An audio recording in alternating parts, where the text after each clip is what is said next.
think about the future a lot. Intrinsically, humans are fascinated with the unknown. No one knows what's coming next, what's out in space or what's deep in the ocean, but we love to hypothesize about it all, especially the future. Recently, everyone's been asking seniors about their college plans. People want to know about other people's futures too. For me, I respond with the colleges I'm thinking about, but I don't know where I'll end up. It's this constant regarding of the future that comes with some great curiosities and aspirations, but also is accompanied by anxieties. People say, live life like it's your last day on earth.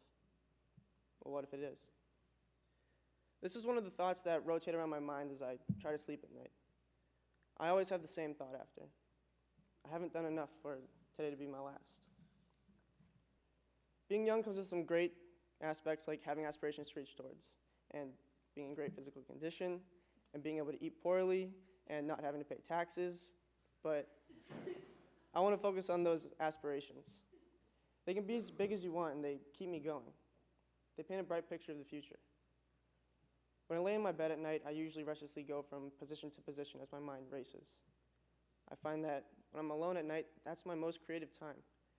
I've thought of everything from my college essays to art installations and films. That's the bright side of the future right there. That moment where all you can do is sit in the present and just anxiously wait for the future to come. I usually end this experience by turning on some music, which brings me from the future straight to the past. I love music. It has the ability to transport you back to different moments and bring about emotions. I love being overcome with nostalgia too. Specific songs bring me back to when I was staying up late with my friends, my first year in boarding school. The feeling of everything being new at Brooks, accompanied by the scent of nervous excitement. My friends also experienced this. At the end of the year, we compiled a playlist of songs that are tied to memories we had that year. Sadly, we already have 3 years' worth, meaning there's only one left to make. Regardless, I fall asleep to this. Family order usually follows this formula. The first child, the parent's test subject, gets the most care and ends up being the high academic achiever. They set the bar high and are fairly straight edge. With the second child, the parents know a bit more about the whole raising a human being thing, so the kid ends up a bit more balanced, not too straight edge, not too loose. The third child usually gets the least care and is able to develop a bit more on their own. And then anything past that is an anomaly because anything can happen past 4 kids. But this is scientifically proven. For my family, I think this is true. The first child, Brian, was coddled. He was my parents' prized possession and nothing, not even a speck of dust could touch him. He, as Mr. Graham states, is a driven brainiac. He achieves highly in all his classes, never gets in trouble. He's the best. Me, the second, is more balanced, I like to think. I get good grades in high classes, yes, but I have a different edge, a different niche per se. My mind's a bit wider as I got my grandmother's artistic genes. The youngest is Colin. He's a bit looser. He lives life to have fun, which is fine by me. Why live life too sternly? It's meant to be enjoyed. But regardless, the equation's true for our family. When I was younger, I definitely grew to be different from my brothers. Brian used to want to wear his communion suit to school.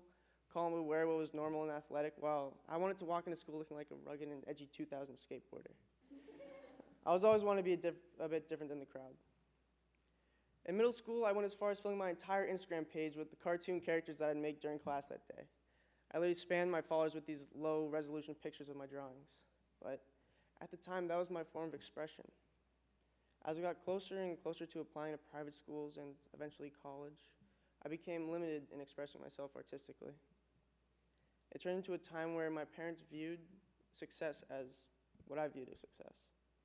Good grades. There's benefits to good grades, yes, but being enveloped by this preconception of success being a letter on a test was suffocating while on my journey to individuality. Now, let it be known, I do know that individuality and talking about individuality is cliche nowadays. People saying, just be yourself, live your best life, and don't let other people define who you are everywhere, and their message is so vague. Yet these statements hold so much truth. It seems like this thing that is individuality is seemingly godlike in the way that it entails the notion that you have to define who you are, and that definition must be refined and flawless. This is where the idea becomes clouded and unattainable.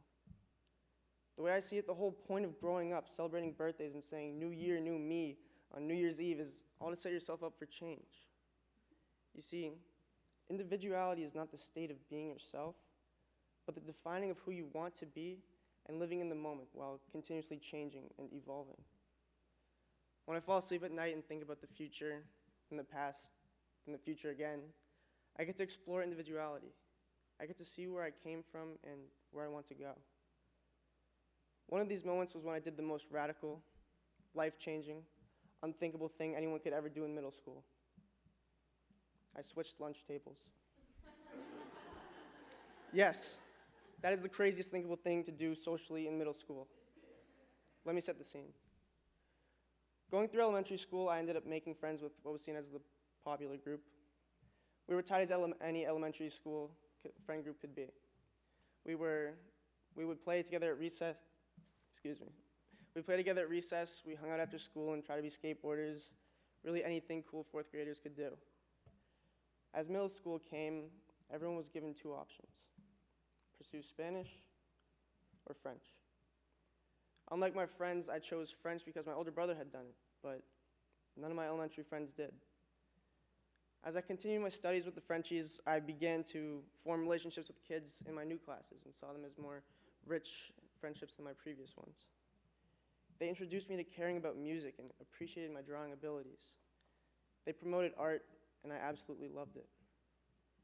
As I grew closer with these new friends, I found myself talking less when I sat at my popular friend's lunch table.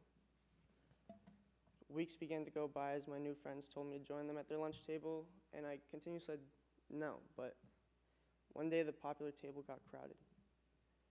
Someone said, "We need someone to sit somewhere else so we can make space for us." I saw the opportunity, and I took it. After waiting a bit to feel out the mood, I said I'd leave. The table went quiet. And then everyone started saying, "You can't leave, Brandon, you can't go." I told them, "It's fine, I'll just alternate."